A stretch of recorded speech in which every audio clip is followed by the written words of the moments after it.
tipos de eixos rodoviários conforme DENIT são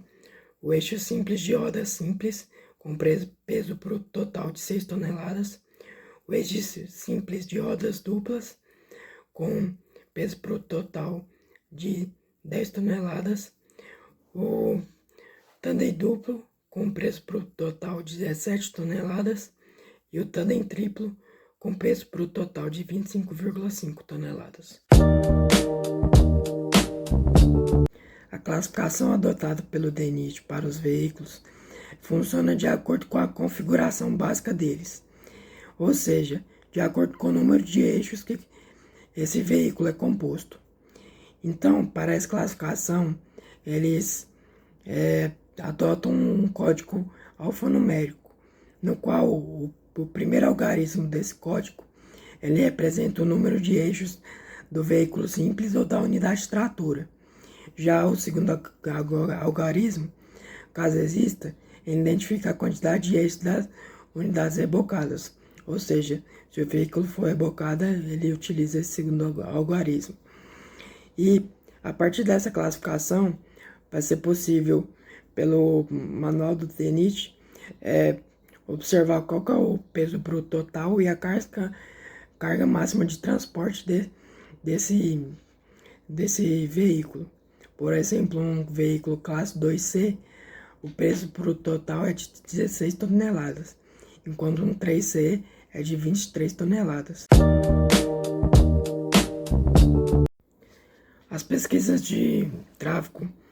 funcionam com o objetivo de verificar se o fluxo de veículos em determinada via é compatível ou não com a sua capacidade. E para isso, existem diversos tipos de pesquisas. Por exemplo, as contagens volumétricas, do tipo contagem global, em que é uma contagem que considera todos os tipos de veículos, não classificando eles em tipo, sendo uma contagem de modo geral da quantidade de veículos que passa em determinado local. Tem as contagens direcionais,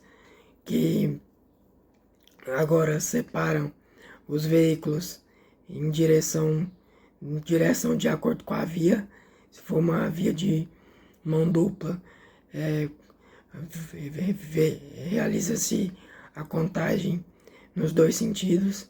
e também as contagens classificatórias, que entra a diferenciação entre os tipos de veículos: carros, motos, bicicletas, ou até mesmo o deslocamento a pé. E alguns métodos dessas contagens volumétricas, principalmente a manual, que é feita através de planilhas em campo, já subdivididas com os tipos de veículos, horário, sentido, e as automáticas,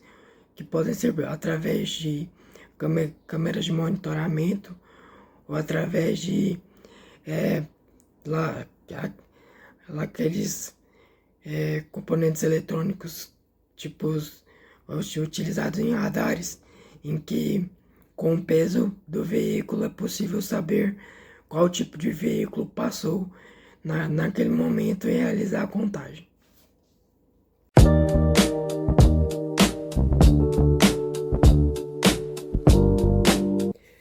O objetivo do dimensionamento dos pavimentos é principalmente determinar as camadas: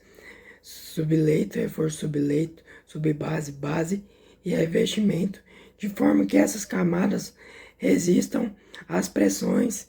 que os veículos que vão passar nessa via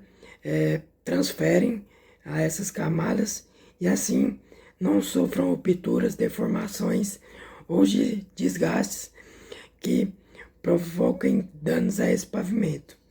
Então, através desse dimensionamento, é possível determinar a espessura de cada camada e o tipo de material constituinte dessa camada, para que elas suportem o melhor possível essas pressões, e não sofram essa deterioração. Assim, esse dimensionamento também ele vai ser de acordo com o volume de tráfego projetado, fazendo com que essas camadas limitem as tensões e deformações desse pavimento com auxílio desses materiais a serem utilizados. Alguns dos fatores que devem ser levados em consideração ao dimensionar os pavimentos são qual a composição do tráfego que solicitará aquele pavimento, qual o tipo de veículo, qual o volume de veículo, as cargas máximas e a frequência dessas cargas. Além disso, é importante identificar os tipos de materiais que constituirão as camadas daquele pavimento, através de ensaios como CPR, além de identificar e estudar os materiais das jazidas que esses materiais vão ser pegos para serem utilizados nesses pavimentos. E, além disso, o clima,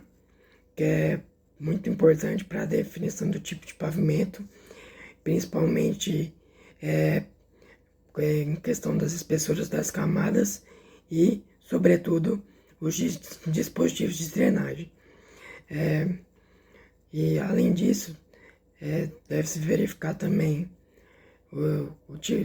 se a mão de obra é existente no local, o tipo de mão de obra, os equipamentos que tem disponível e como que essa obra vai ser realizada. Quando o pavimento for subdimensionado, ou seja, com as espessuras das camadas inferiores às ideais, esse pavimento pode ter uma ruptura prematura, o que pode gerar um maior custo de conservação, por conta que, por exemplo, se esse pavimento foi previsto para uma vida útil de 10 anos, só que foi identificado que em apenas 2 anos ocorrerá essa falha, haverá um custo muito elevado para conservar esse pavimento, praticar a manutenção e garantir a utilização, além de poder causar prejuízo na economia, por conta,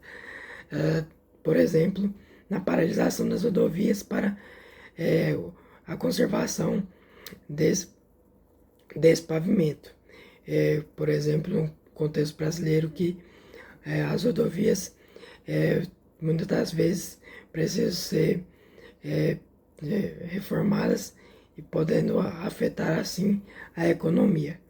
Já quando os pavimentos forem superdimensionados, ou seja, que as camadas têm tamanhos maiores que os ideais, isso pode acarretar um desperdício de recursos